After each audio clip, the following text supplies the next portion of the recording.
This is Warren Vanderhill with the Center for Middletown Studies project on school consolidation in Muncie.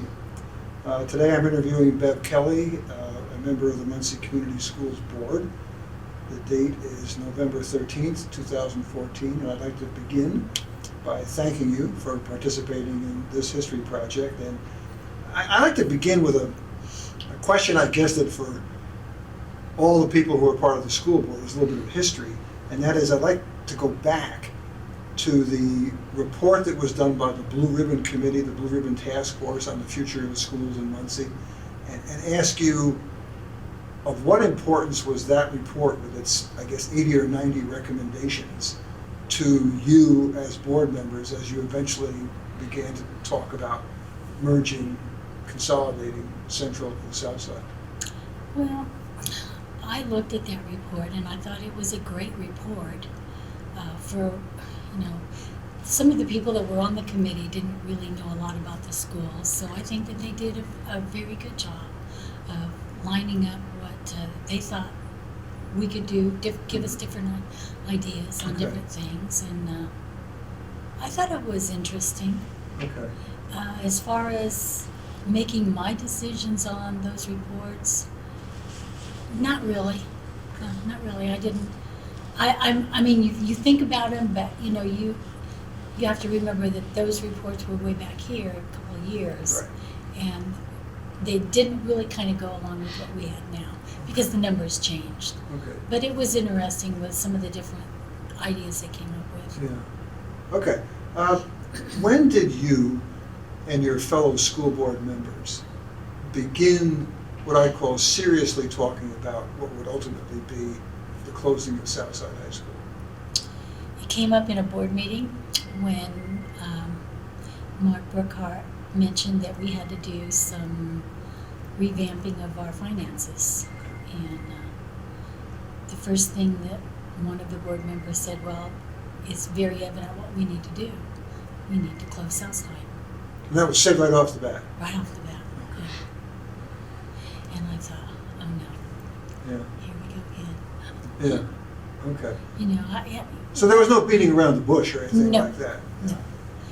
And then it kind of was let go a little bit, but it kept coming back and coming back. I think that was the start of it. Okay. When you think back on that period, what really significant options did you discuss other than closing Southside?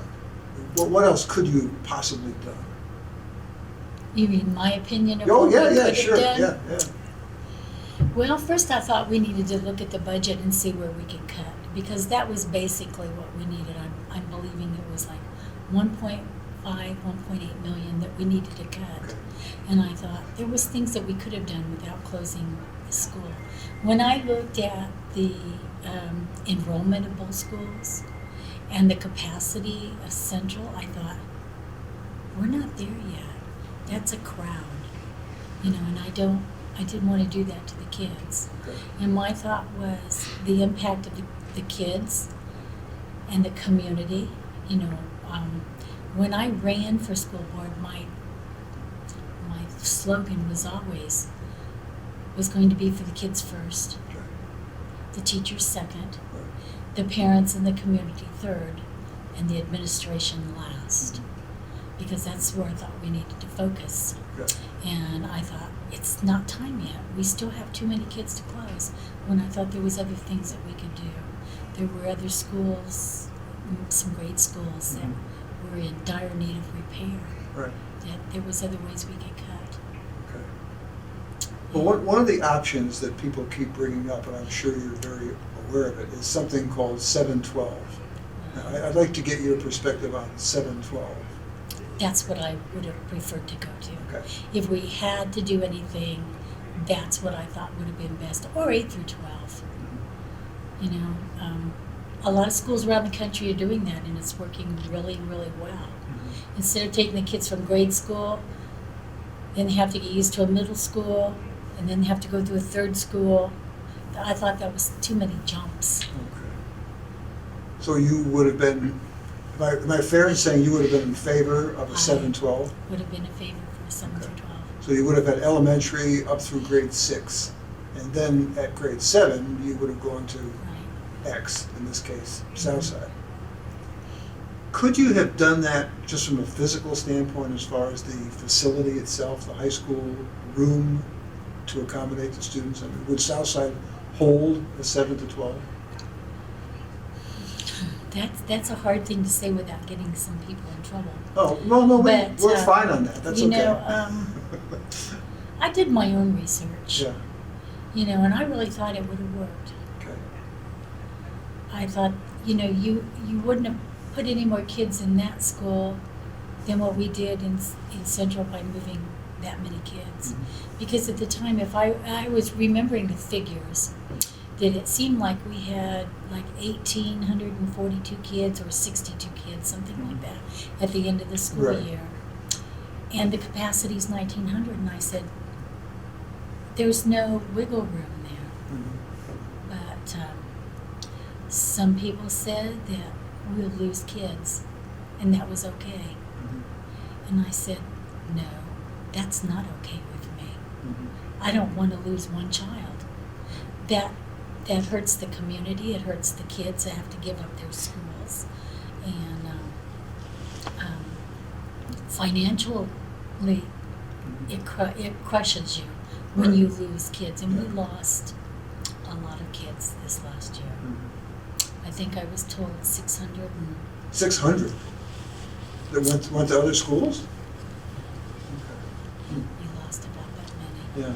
Even though the figures they came out, but when we went back and compared, some people outside of here went back and compared the figures that we had before versus now. Yeah. Because they give you high school figures of what you lost in the high schools. Right. But if the family took the high school kid out, Oh, I see what you they mean. took the grade Elementary schools out kids, too. yeah. So it Right. wasn't just lost in the high school, we Mhm. lost all over. Okay. And that's a How- financial burden. Well, I want to go back to that because obviously what people say about the merging of these two schools and the closing of Southside is that this was really a financial decision. And how do you respond to that? I mean, you're an IRS person. You hear a financial decision. My opinion was, I didn't think it was so much about finances as it was. That's what some people wanted to do. Okay. I mean, that's my personal Yeah, I know. opinion. Well, I mean, how about the perspective of what I'd call academic programs? That if you had two high schools, if you continue with two high schools, that you couldn't offer the academic programs that you can offer if you have one larger high school.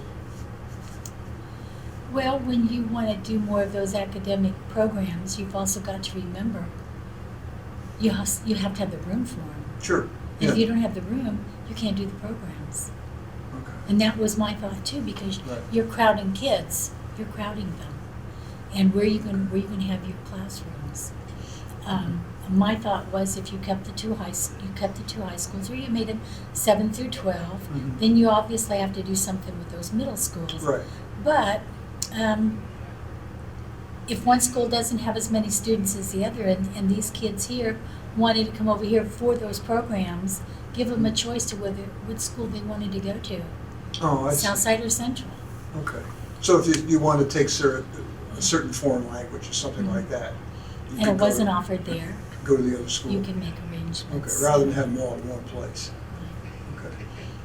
Well, when you come right down to it then, because there are a number of other angles I'd like to have you explore. When you look back on this, I mean, what really motivated your decision more than anything else to say, I can't support this recommendation? The numbers, to me, were not correct. They were not right, because the prior board, the board that I've been on for a long time, we decided way back when, we went through this too, and we decided not to close. We didn't feel the numbers were that close yet. And I was thinking the numbers were maybe down to 500 in each school, or 600, Right. or even 700. That Mhm. would, there comes a time when you lose your people that you have to consolidate, but I just didn't think it was time Mhm. yet. Okay. And then plus I looked at the community, I looked at tearing apart of, how do I say, the South was very proud of their school. Like, you say it like that, because I think Yes. that's true. And a lot of those folks out there, that was all they had. I mean, what else did they have besides Walmart? Yeah. I mean, that school was their what they looked up to. I mean, these parents, the grandparents, Yeah. they all wanted their kids to go there. You know, it was Well, a so, pride. unlike Northside, where you didn't have 3 generations of people who had gone there, here, you did have 3 generations of people who had gone there. Let me try this thesis out on you, see what you think of it. My view in studying the economic decline in Muncie and the loss of so many thousands of union jobs, well-paying union jobs, is that for a very long period of time, you could go to Southside High School, graduate from Southside High School, and go into a very well-paying union job at Gear or Chevy or Delco or Westinghouse. And hundreds and hundreds of Southside graduates did that. Those jobs have now been all gone for almost a decade, in some cases more than a decade.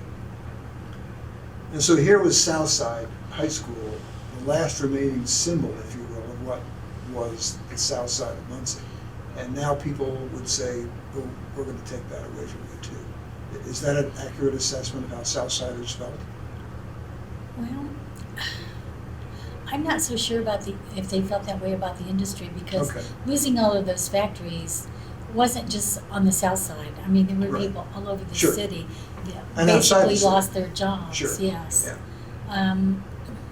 I guess I saw it more from the standpoint, because I know people, lots of people, who graduated from Southside, and a week later they had a really good job at Warner Gear or Chevy or Delco or Westinghouse. Right, those jobs were gone. A lot of people transferred to Anderson, and then Anderson shut down. Yeah, And right. some went to Marion, Yep. and some went to Fort Wayne. Yeah, right. And some went to Kokomo. I forgot about Kokomo. Yeah. Those people still remained here and decided to drive. Yeah, that's true. And one of the reasons why they stayed here was because of their school. They wanted their kids to go to that Yeah. school where they went. Yeah. It was a generation thing. Yeah, no, that's right. And it's 3 And generations. when we closed that school, they decided, what is there to keep us here now? So we did lose some, I'm sure. I mean, I didn't really keep track of too many of the people that left. Yeah. Had they called me and let me know, I would Right. have, but I Yeah. didn't. So when I talk about the 7-12 option, just to finish that category, go back to that for a minute, were there any other viable options that were considered other than 7-12 as a possible alternative? Well, we looked at a lot of things. We even looked at maybe making, or I should say maybe I looked at it, Mm-hmm. doing 6th and 7th grade academy Oh, okay. and calling it an academy. Right. That and build that up to help these kids coming from their their elementary school to their middle school, Mhm. and then going to their high school. I mean, these kids here have a lot of problems adjusting. You know, Sure. it's kind of like, I'm not a baby anymore, and I'm not an adult, and I don't know how to act. And I think that's what a lot of Mhm. these kids, they don't know what to do. Right. You know, I'm a big boy, I'm a big girl now, you know. Yeah, no, I agree. And it's confusing for them. What role, if any, did the local business community play in your ultimate decision, I mean, the board's decision? Did the business community have any involvement in this? If they did, they didn't show it. Do you think the business community should play a more Yes. important role? Yes. Okay. I think this was not just a school decision. I think it was a community decision. And I think they showed that through the town hall meetings that we had. Mhm. And they came out defending their school. Right. I mean, they came out pretty strong. Do you think the schools are an important part of economic development in a community, or they should be an important part? Oh, I think they are. Okay. Could you expand on that? How are they part of economic development? Well, if I came to Muncie the first thing I'd want to know is what the school system was like. Yeah. And if they had all bad schools, I probably wouldn't move to that community. Okay. So it is important that we do have good schools for these people. You know, the more people that come, the more jobs, the more industry comes and other businesses. So if you're looking to relocate your company here or start a company here, it's obvious that the K through 12 system is something you're going to look at. Okay. I think that they would. Yeah. Yeah. No, I agree. What role, if any, did the political parties play in any of your deliberations or the thinking of members of the board? I think the political aspect of it stayed out of it. Okay. And so that was sort of like benevolent neutrality, where they really didn't say on either one party or the other. Right. I don't think they wanted to be a part of it because, Okay. you know, if you went this way and it went this way, you might lose the standing that you had. I think they stayed out. Okay. I mean, we still knew individually Right, what some of them felt. But Sure. No, Yeah. I think they stayed out of it. Do you think that a member of the school board represents the entire community or just a part of the community? No. If you're on a school board, unless they do it, unless they put it so where it's districts, Right. and we're not like that. Right. So no, you should never represent just a part. It's for the whole community. Okay. But there comes a time when something like the school closing comes up, you know. Right. One community gets impacted more than the other one. Right. So therefore, you know, they're going to come out strong, so you have to Yeah. pay more attention to them. Okay. Because you want to make sure they get heard. Right. If you don't, there could be some trouble. No, that's true. Did the teachers' union play any role in these deliberations? To me, they didn't. Okay. Now, maybe to other people they did, but Yeah. nobody came to me. Okay. Okay. I know different teachers had what they wanted. Yeah. Of course, everybody wanted to keep their jobs, Yeah, and they yeah. wanted to stay. Right. But I think they all stayed away because I think they was afraid to voice their opinions too strongly. Yeah. Nobody wants to lose their jobs. Yeah, right, That's right. the kind of thing that I Yeah. heard. And nobody did, as I Nobody understand did. it. Yeah. Well, under the table maybe. But Yeah, but I mean, when you contrast that, my daughter is a graduate of Northside High School, my son's a graduate of Central. When Northside closed, those teachers all had to go reapply for jobs. They weren't told your job is going to be okay, as was the case with this particular closing. So there was a well, not difference. everybody's job was or could have been safe. Okay, We may have had to lose a few.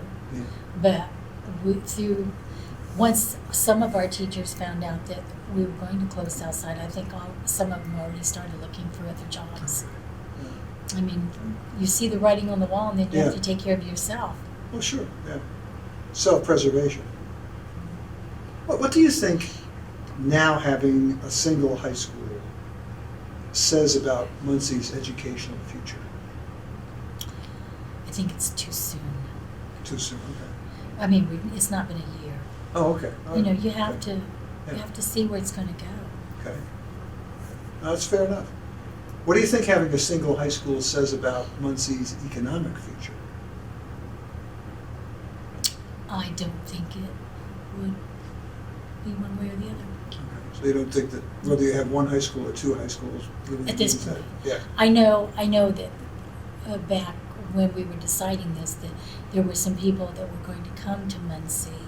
Had we closed one high school, if we closed the high school, Right. they were not going to come. Oh, okay. And maybe it was because of they didn't want to come into a town with conflict. Oh, yeah. So once it settles, you know, people might come Mhm. back and decide different. Okay.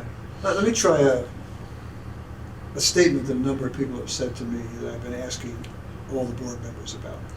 Some school board members are on record as saying that some local realtors are quite critical of the Muncie schools, and in some cases they steer prospective home buyers away from the community. Do you think that's a valid assessment? My first thought when you said that is, why would they want to do it? That hurts their business. Okay. If they're steering them away from Muncie. Well, I think, let me put it another way. And I can do this with Ball State faculty. Somebody comes to town, they're thinking of joining the Ball State faculty, and the realtor says, well, you know, you might want to look at Yorktown, or you might want to look at Delta, Monroe Central, because the schools, quote, are better, end quote, than the Muncie community schools. Do you think realtors here do that? I think I know one real estate company that does do that. Okay. Yeah. But, well, let's face it, there's newer homes in those areas, Mhm. and there's more money. Yeah. I mean, I could see them doing that. Okay. The more expensive home you sell someone, Yeah. Sure. the more commission they Right. make. Okay. I mean- That states the obvious. You know, it comes right down to it. Are you worried about your schools, your community, or are you worried about your pocketbook? Right. I mean, that's how I look at that. Yeah, no, I mean, so it's simple economics. Mhm. What long-term effect, I'm asking you to look at the future a little bit, what long-term effect do you think having a single high school will have on Muncie's sense of community? Wow. In time, Okay. it'll have a better effect. Like in the old days when I came here, when they just had one high school. Well, you've got the people that are unsettled right now because, you know, they've accepted the one school. Right. You accept what you cannot change. And I think the South has come out and accepted what they cannot change. Whether they like it Mhm. is a totally different story. Yeah, well, that's good. You know, and I think the kids are adjusting well because they don't have a choice. They have to. Mhm. You know, I mean, they could go in there and they can make all kinds of noise about it, but Yeah. it's not going to do them any good. And And they've they're not accepted going it. to do that. No, and I think that Becky Thompson, Yeah. who was the principal Right. at Southside, I think that she played a big part in getting these kids to accept this. Yeah. And I think without her leadership on that, it might have been different. But she said, you have to show that you're a good person. And this is part of life. Yeah. You have to accept change. Nothing ever stays the same. Which is, it took me a little while after that Yeah. to realize, hey, this is the way it is. It's not going to change. You go with the flow and you make it better. Mhm. You try your darndest to make it good. Yeah, and then move on. Yes. Yeah, that's a good point. Well, I mean, I asked that question, especially in the context, as we spoke a few moments ago, of Southside losing this really important point of community identification. So now all of a sudden, that part of community identification isn't there. And as you say, it takes time, I guess you might say, to heal all wounds and to point in the direction of having a single high school, which, well, Southside began in the mid-'60s. I came here in the late '60s, so Southside was brand spanking new when I first came to Muncie. Do you think that the south side of Muncie has been treated fairly over the years by the school board, by the school administration? You're putting me in a really tough place here. Mm. You know, if I'm speaking for those people, yes, I feel that that's what they think. They've Okay, not. well, that's a good point. Yeah. So people you know on the south side of Muncie feel that they have not been They've- treated No, fairly. they've been let go. All businesses, new businesses and everything has all come out north. Nothing went out south until they put in the Walmart Right. and a few little other things. But no, I don't think they have. I mean, Yeah. that's what they feel. Yeah, right, Yeah. right. And you've got to realize I'm not from Muncie, Right, so right, you know right. I don't have the feelings that they have toward their community. Mhm. My children went to Southside. They got Right. a good education Yeah. there, and there was good teachers and people that helped my kids there. Right. But I don't think that they feel that they've gotten a fair shake. Mhm. And taking that school away from them was probably the last thing. How they feel now, I don't know. I can say that when I run into somebody, Mhm. they're always coming up, hugging me, shaking my hand, telling me how happy they was that they had someone that stood up for them. Right. And that meant a great deal, a lot more than maybe even losing the school, that somebody showed an interest in them. And I didn't I did not go against the plan of not closing Southside Right. because of that. It's truly what I felt in my heart, that Mhm. it just wasn't time. Well, in the last school board election, I mean, you had somebody who was on the ballot, Mr. Collins, who represented that perspective. I mean, were you surprised that he did not win in that election? I was shocked, Oh, okay. yes. Yeah. Because they were very adamant about getting him in, because he represented what they felt was their interest for their community and their kids. But the voter turnout was not good at all. No. It was not good. Oh, it And I was think, terrible. what I think is, after a while, when you've had so much taken away from you, you just give up. And I think that's what they did. So you think that right now, on the south side of Muncie, there is that feeling? There's a feeling of giving up, yes. Yeah. Kind of that it's futile to really push this anymore because we just don't get what we ought to have. Well, because when we had all these transition teams putting together the new programs, Mhm. I tried so hard to get some of these people to go, and represent their kids and help make a change. And no, we're not going to do it. What good does it do us? Nobody listened. Nobody listened. And there wasn't anything that I could do as much as I tried. This is something you really can help and change. And no, I think there were very few Southsiders on any of those teams. Yeah, and what you were really advocating was them to be participants Right. in, working on what has come to be called One Muncie, and to help the transition. And they didn't. Huh. So therefore, my philosophy is this: if you want change, you be there. It doesn't matter whether it works or not. You be there. It's like they came to all these town hall meetings and they expressed Mhm. what they did not want.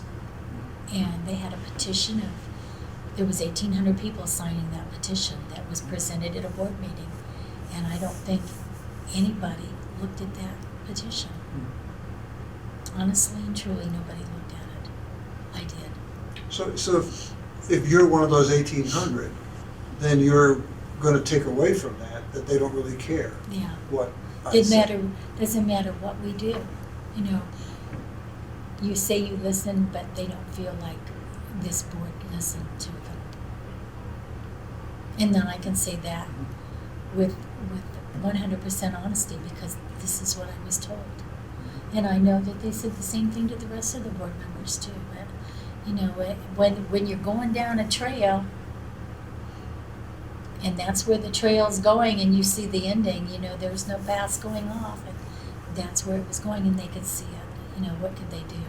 I mean, they tried, and we didn't do it. Could you see that? What, going down? What trail you were going down pretty early on in the process? Yes. So, I mean, you just watched this play out. I was the board president at that Yeah, time, and every that's time right. I stood up at that town hall meeting, I had to honestly say that this board, as a group, had not discussed what we were going to do. And that was honest. Even though I knew just about where everybody was going. But there comes a time where, somewhere here toward the end, they could have changed their mind. So, yeah, you could see where it was going, and you knew pretty much where it was going to go. But you don't ever give up the fight on what you really think is best until it's over. And then when it's over, then you pick up the pieces and you go along with it. I had somebody tell me once, in life you have 3 choices. And you try to change something. If you can't change it, then you only have 2 other choices, and that's either to accept it the way it is or get out, go away, do whatever. And I've always told my kids that, and anybody that asks me that has problems, I said, this is what you do. So they couldn't change it.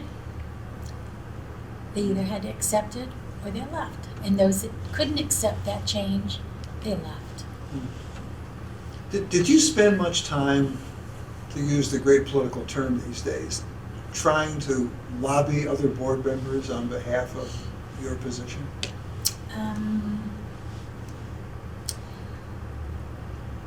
A couple of them we talked. We're talking about one-on-one. Right, on one-on-one. Because I felt all of a sudden I had to be the one that represented the South. And I don't know why, because I didn't think anybody else was really doing that, standing up for what they wanted. Whether this is the way we went as the board or not, somebody had to make sure that their feelings was really heard. So, and yes, I don't know. I just spoke my position, Okay. And said, well, this could happen. And I know Debbie used to say, what I like about you, Bev, is you think about this, this, and this, This is before you Debbie, make Debbie it. Fike? Yes. Yeah. She says, that's what I like about you. You analyze things. And that's what I did through all of it. And I did even look at the one school, and different things. Yeah. Well, what I'm taking away from our conversation is that it isn't that you were unalterably opposed to one school. It was one school now. Is that a fair assessment? I figured down the road we were probably going to have to go to one school, but I just didn't think it was time. And quite frankly, my opinion still hasn't changed. I still feel it just wasn't time yet. I think what I would have liked to have done if we would have said, yes, we're going to close one school, and then give these people out here a year. Because I don't think that when you make a decision to do something, that it should be done within months. You make mistakes, you don't think things through, and I would have liked for them to have kept it one more year, and then we had that whole year to make all the plans and see what we could have done. Right. And I think maybe people would have accepted that a little more had we given them a year. Yeah. So it might have toned down, I guess is the phrase I'd use, some of the more vocal response, vocal reaction of people, especially on the south side of the town. Okay. You make the decision, and then come the next school year, they're going to be in a new school year, and you have all of this renovation to do, furniture to move, and it's like too stressful, too hurried. Right. So there was too much haste between the time it was done and the time that it was one Muncie. Right. Yeah. And Okay. the savings, I don't think it was there Yeah. to close the school. The phrase that I've heard all through this was, well, you have to spend a little to save a little. But the thing of this was cost containment. That was the beginning of this, cost containment. So if you're going to close the school, you need to save it, and you can't spend. You don't have it. Where are you going to get it? Right.